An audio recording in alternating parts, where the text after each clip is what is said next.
আসসালামু আলাইকুম দর্শক, চলে আসলাম নতুন আরেকটি ভিডিও নিয়ে। দর্শক, আজকের ভিডিওতে আমি আসলে গত 2 দিনের ভিডিওটা সিকুয়েল ভিডিও দেওয়ার চেষ্টা করব।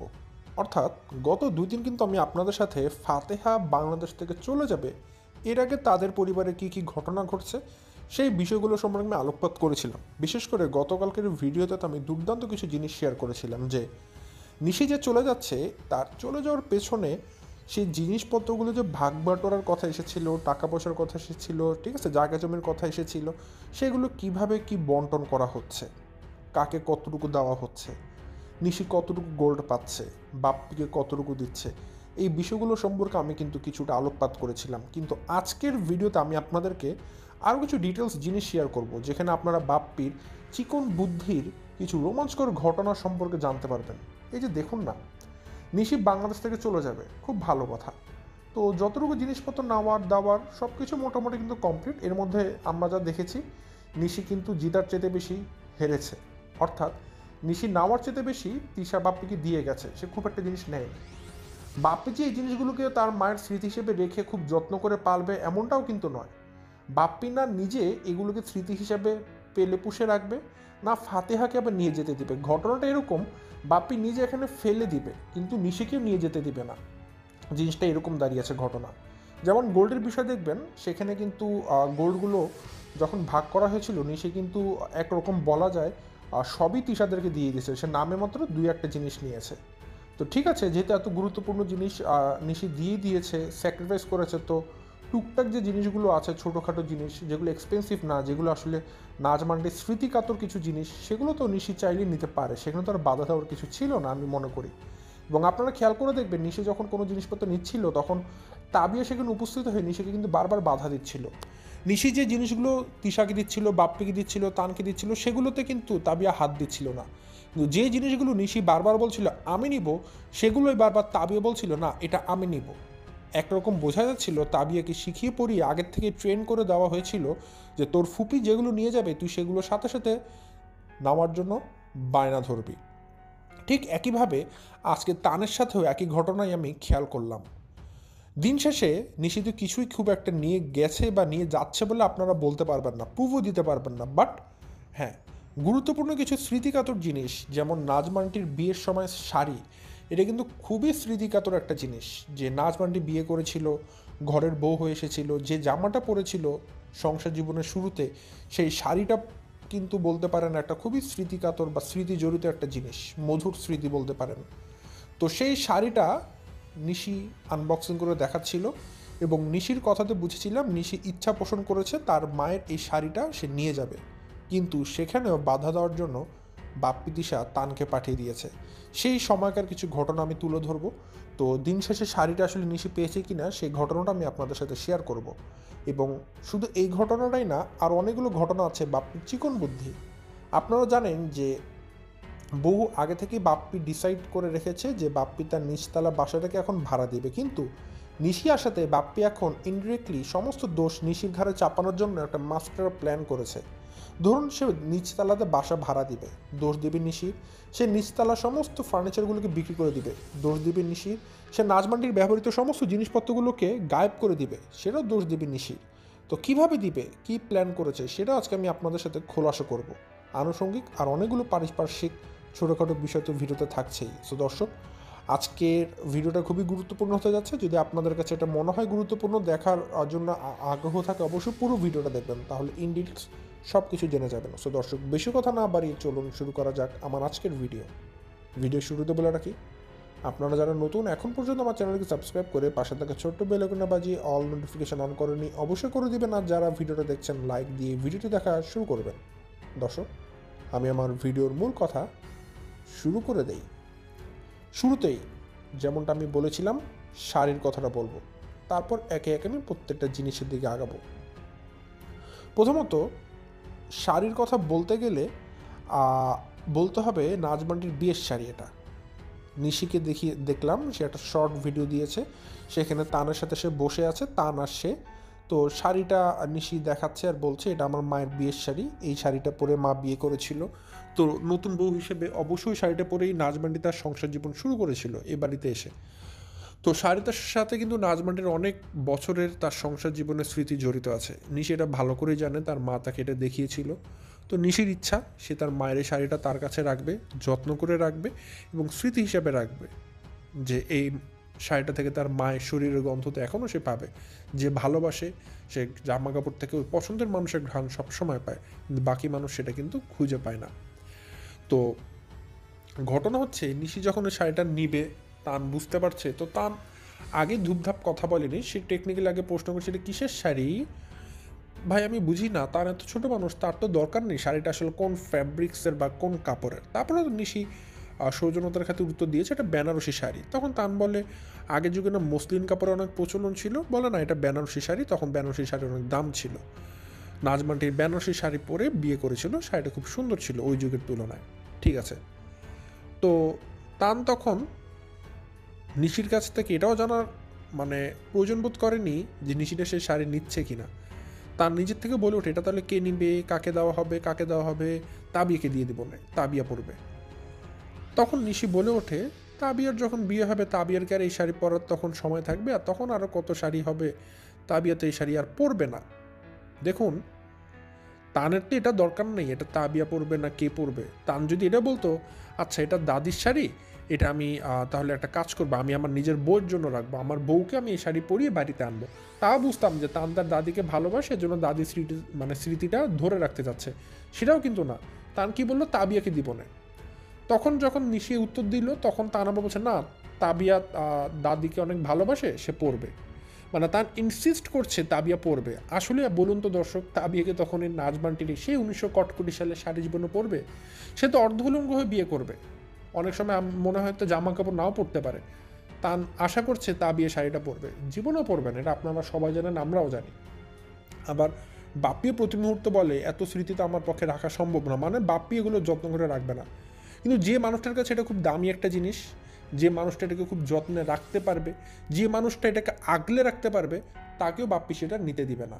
তানকে শিখিয়ে দেওয়া হয়েছে ঠিক একইভাবে যেমনটা তাবিয়াকে শিখিয়ে দেওয়া হয়েছিল। এই কারণে তান নিশির সামনে বসে বলছিল কে নিবে, তাবিয়াকে দিব। বাট তান একবারও বললো না ফুপি এটা কি তুমি নিবে। তান এটা বলেনি, কারণ তান জানে ফুপি তো এটা নিবেই, তো ফুপির কাছ থেকে এটা আমার ছিনিয়ে আনতে হবে, হাইজ্যাক করতে হবে। সো এগুলো খুবই খারাপ বিষয়। যে জায়গায় নিশি তার সমস্ত আবদারি ছেড়ে দিয়েছে, সমস্ত কিছু বাপ্পিদের জন্য ছেড়ে দিয়েছে, তো সে জায়গায় সামান্য একটা শাড়ির ভাগও যদি বাপ্পি তিসে এখন দিতে না চায়, এগুলো তো আসলে খুবই অন্যায়, ইল্লিগাল মনে হয়। কারণ দিন শেষে নিশির কাছে তো অবশ্যই তার মায়ের কিছু স্মৃতি থাকা উচিত বলে আমি মনে করি, বিশেষ করে এই শাড়িটা অ্যাটলিস্ট। কারণ এই শাড়ির মূল্য কিন্তু বাপ্পি কখনোই দিবে না যেটা নিশি দিতে পারবে, এটা আমি বিলিভ করি।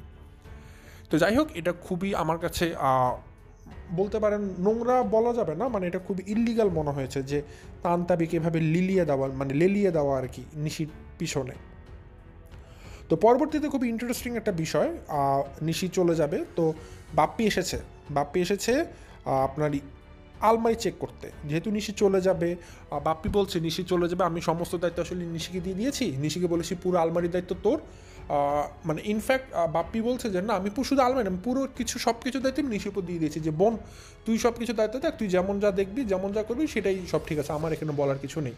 মানে এত ভালো মানুষই বাপ্পি দেখাচ্ছে, ঠিক আছে। তো আলমারিটা খুলছে, তো খোলার কারণ বাপ্পি বলছে আসলে আমি আসলে জানি না, নিশির উপর যেহেতু দায়িত্ব দিয়েছি দেখি সে আসলে কি কতটুকু কি গুছিয়েছে কি করেছে।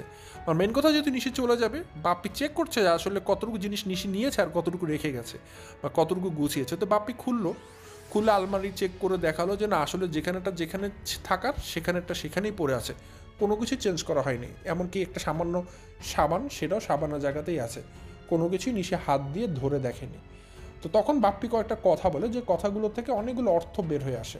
বাপ্পি বলে যে আসলে আমার এগুলোর প্রতি কোনো চাহিদা নেই, কোনো লোভ কিছুই নেই, আমার নিশি যা করবে এটা আমার বোন, আমার সেটাই সিদ্ধান্ত, আমার এখানে বলার কিছু নেই, সব কিছু তার, আমার এগুলোর প্রতি কোনো লোভ নেই, চাওয়া পাওয়া কিছুই নেই।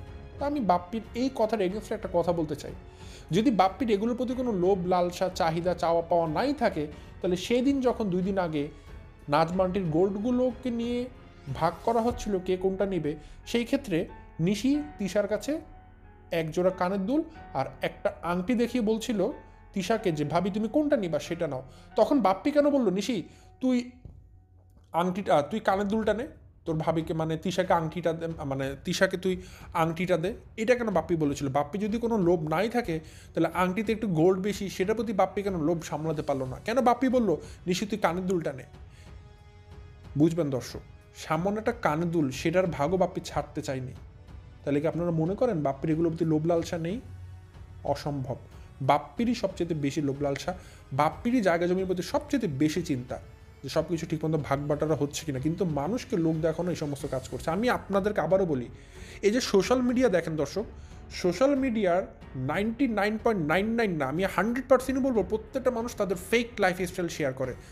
ইচ অ্যান্ড এভরি ভ্লগার, আমি প্রত্যেকটা ভ্লগারকে ইনক্লুড করে বলছি, প্রত্যেকটা মানুষ তাদের সোশ্যাল মিডিয়াতে ফেক একটা লাইফ স্টাইল শেয়ার করে, কেউ তাদের অরিজিনাল লাইফ স্টাইল শেয়ার করে না। চিন্তা করুন, এই যে একটা ভ্লগ ভিডিও আপনারা দেখেন, অনেক ভালো ভালো ভ্লগারদের ভিডিও দেখেন, যতটা বাসা গোছানো থাকে, যতটা সুন্দর করে আলতোভাবে আলগা আলগা কাজ করে, আপনাদের কি মনে হয় একটা বাস্তব লাইফে তারা এত সুন্দরভাবে গুছিয়ে কাজ করে কোনো নারী বা কোনো পুরুষ করে? কেউ করে না।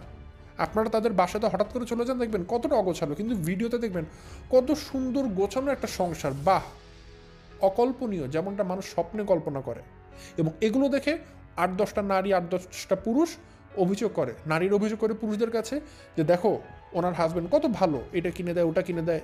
আবার পুরুষ তার বউদের প্রতি অভিযোগ করে, দেখো ওই নারীটা কত ভালো, কতটা গোছালো, কতটা সংসারী, নিজেরা নিজেদের সংসারে অশান্তি ডেকে আনেন। অথচ আপনারা এটাই বুঝতে চান না বোকার মতো যে তারা যে লাইফস্টাইল দেখাচ্ছে ভিডিওতে, সেগুলো পুরোটা একটা অবাস্তব লাইফ, শুধু ভিডিও করার জন্য এতটা গোছানো লাইফস্টাইল শেয়ার করছে।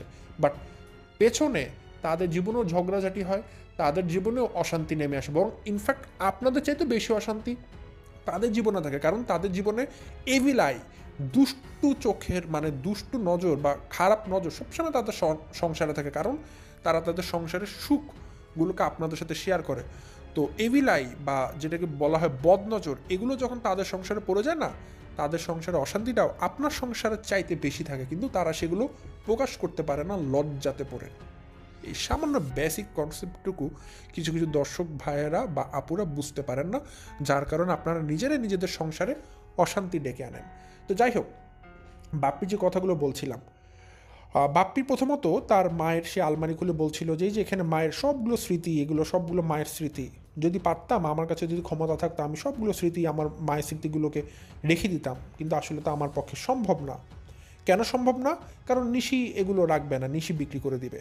মানে বাপ্পি ইনডিরেক্টলি নিশির উপর দোষ চাপিয়ে দিচ্ছে, অথচ বাপ্পি এটা বলছে না সে নিজে এগুলোকে রাখবে না, সে তার নিজের মায়ের স্মৃতিগুলোকে আগের থেকে কোথায় কীভাবে বিক্রি করবে তার মা মরার আগে সে ডিসিশন নিয়ে রেখেছিল, কিন্তু কোনো একটা ভিডিওতে বাপ্পি নিজেই বলেছে। কিন্তু এখন সে টেকনিক্যালি বুদ্ধি করে সব দোষ নিশির ঘাড়ে চাপিয়ে দেওয়ার চেষ্টা করছে, একটা অপপ্রয়াস চালাচ্ছে যে সে স্মৃতিগুলোকে রাখতে পারবে না। কেন পারবে না? কারণ নিশি রাখবে না, নিশি বিক্রি করে দিবে। কেন বিক্রি করে দিবে? কারণ এই বাসাতে ভাড়া দিবে। মানে বাপ্পি বলছে এখন দেখা যাক, বোন চলে যাবে, বোনের সাথে একটা বোন কী ডিসিশন নিয়েছে। বাপ্পি একবারও বলছে না যে আমরা কী ডিসিশন নিয়েছি, বাপ্পি বলছে বোন কী ডিসিশন নিয়েছে দেখি। মানে বাসা ভাড়া দেওয়া বিষয় আর কি বাপ্পি বলবে, মানে এই যে বাসা ভাড়াটা দেওয়া হবে সেটাও বাপ্পি এখন দোষ চাপাবে নিশির উপরে, যে আমি বাসা ভাড়া দিতে চাইনি, নিশি বাসা ভাড়া দিয়েছে, নিশি তার নিজ দেখতে বাসা ভাড়া দিয়েছে, সিদ্ধান্ত নিয়েছে, আমি কোনো সিদ্ধান্ত নিইনি। এই কারণে বাপ্পি বারবার বলছে দেখি বোন কি সিদ্ধান্ত নিয়েছে। ভাই, সিদ্ধান্ত কি নিশির একার হবে? কখনোই না। নিশির কথাতে এখানে একটা পাতাও নড়বে না, সব সিদ্ধান্ত তো আপনার হবে, আর তিশার কথাতে চলবে। সমস্ত কলকাঠিতে আপনি তিশার কথা নাড়বেন, কিন্তু অকারণে কেন বারবার নিশি নিশি করছেন? আসলে নিশি এখানে একটা কাঠপুতলি বলা যায়, মানে একটা জাস্ট পাপেট। নিশি আর কিছুই না, নিশির কোনো কথার ভ্যালু এখানে নাই, বরং আপনারা অকারণে নিশির কথার ভ্যালু প্রকাশ করছেন, নিশির কথাতে সব হচ্ছে। এগুলোকে বলা হয় ধান্দাবাজি, ভাওতাবাজি। এগুলো করছে কেন জানেন দর্শক? ভবিষ্যতের জন্য আপনারা কেউ বাপ্পিকে গালিগালাজ না করেন, দিশাকে গালিগালাজ না করেন। বাপ্পি সব কিছুর জন্য এভিডেন্স রাখছে এবং সব দোষ নিশির উপর চাপিয়ে দেওয়ার একটা মানে অপপ্রয়াস করছে আর কি। তো যাদের বুদ্ধি আছে তারা অবশ্যই বুঝে যাবেন বাপ্পি এগুলো খুব চতুরতার সাথে করছে, ঠিক আছে? সো এইগুলো হচ্ছে কি বলতে পারেন একরকম বাপ্পির একটা চিকন বুদ্ধি। প্রথমত নিশি কিছু নিয়েছে কিনা চেক করলো, তারপর মায়ের স্মৃতিগুলোকে সে রাখতে পারবে না সেটাও নিশির ঘরে দোষ চাপালো, নিশির নাকি সব সিদ্ধান্ত এগুলো হচ্ছে সেটাও নিশির ঘরে দোষ চাপালো।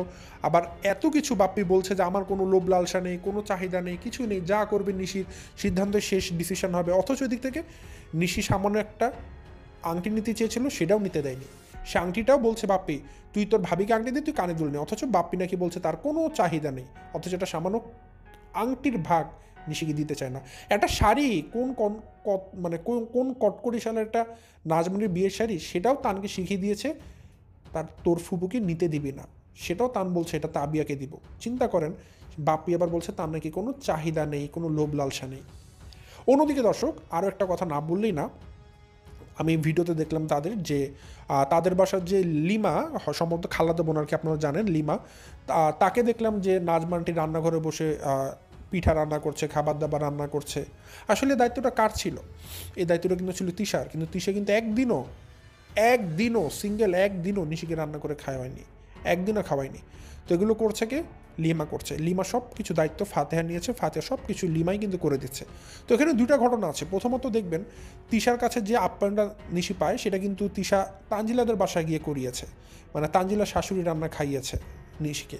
অন্যদিকে নিশিও কিন্তু, আমি শুরুতে একটা কথা বলেছিলাম, নিশিও কিন্তু তিশার রান্না খেতে ইনডিরেক্টলি ভয় পাচ্ছে, কারণ আপনারা জানেন তিশা কিন্তু প্রচুর পরিমাণে ব্ল্যাক ম্যাজিক জানে, কুফরি কালাম জানে। যারা এই বিষয় সম্পর্কে অবহিত না, আমি আমার আগের ভিডিওগুলোতে এগুলো চর্চা করেছিলাম। আপনারা আমার আগের পূর্ববর্তী ভিডিওগুলো দেখলে অনেক কিছু এখান থেকে জানতে পারবেন। আমি কিন্তু বলেছিলাম মানে তিশা তার পুরো পরিবার সহ মানে পদ্মাচর থেকে এই কুফরি কালাম যে কালো জাদুর যে জিনিসপত্র আছে এগুলো মানে সাপ্লাই করে নিয়ে আসে, এবং বাপ্পির উপর নাজমানের উপর তিশা খুব খারাপভাবে এই কাজগুলো করেছিল। কিন্তু বাপ্পি এই কারণে কিন্তু মানে কি বলে এটাকে ভাদাইমা বলতে পারেন, ঠিক আছে, তারপরে বিড়াল ছানা বলতে পারেন, মানে তিশার একদম অনুগত হয়ে থাকে আর কি এই সমস্ত কারণে। এবং নাজমান্ডিরও যত ক্ষতি করা হয়েছিল, শারীরিক রোগ ঘটানো হয়েছিল, সেগুলোর কারণেও কিন্তু তিশা ছিল। এখন অনেক কিছু যখন সামনাসামনি করা হয়, ডকুমেন্ট থাকে, এভিডেন্ট থাকে, তখন প্রমাণ পাওয়া যায়। কিন্তু এই যে ব্ল্যাক ম্যাজিক বা কুফরি, এগুলো কিন্তু ভাই কোনো এভিডেন্ট থাকে না। এগুলো একটা মানুষকে কবর পর্যন্ত নিয়ে যায়, বাট কোনো শাস্তি কিন্তু কারো হয় না, একমাত্র আল্লাহ যতক্ষণ না তাকে শাস্তি দেয়। কারণ এগুলোর কিন্তু কোনো এভিডেন্স কারো কাছে থাকে না যে আমাকে ব্ল্যাক ম্যাজিক করেছে, আপনাকে করেছে, তাকে এখন আইনগতভাবে শাস্তি দেওয়া হবে। কেউ শাস্তি দিতে পারবে না, কারণ কোনো প্রমাণ নেই তো। সো মানে বর্তমান জমানায় এই কাজগুলো মানুষ অহরহ করছে, তিশাও এর বাহিরে না। তো নিশিগুলো ভালো মতো জানে, এই জন্য তিশার হাতে রান্না এবার আসার পর থেকে সে কিন্তু খাচ্ছে না। ওই আসার পর প্রথম দিন খিচুড়িটা ভুলক্রমে খেয়ে ফেলেছিল, এরপর কিন্তু আর একটা দিন সে খায়নি। লিমাকে এনেছে, লিমাই তাকে রান্না করে করে কিন্তু খাওয়াচ্ছে। নিশি কিন্তু এগুলো খুব ভয় পায়, এই জন্য সে নিশি মানে তিশার হাতের খাবার খাওয়া কিন্তু বন্ধ করে দিয়েছে। তো যাই দর্শক, অনেকগুলো বিষয় আজকে আমি চর্চা করেছিলাম, অনেকগুলো বিষয় সম্পর্কে আজকে আপনাদেরকে জানিয়েছে। আশা করি আপনাদের ভালো লেগেছে। আর রিসেন্টলি আপনারা খেয়াল করে দেখবেন দর্শক, আমি একটু আপাতত শর্ট ভিডিও দিচ্ছি, বাট আমি আবারও ফিরে আসবো আমার আগের চিরচেনা রূপে, একটু সময় দিবেন। সো আজকের ভিডিও এই পর্যন্তই, আজ আর বিষয়টা বাড়াইব না, এখান থেকে বিদায় নিচ্ছি দর্শক। সবাই ভালো থাকবেন, সুস্থ থাকবেন। আসসালামু আলাইকুম।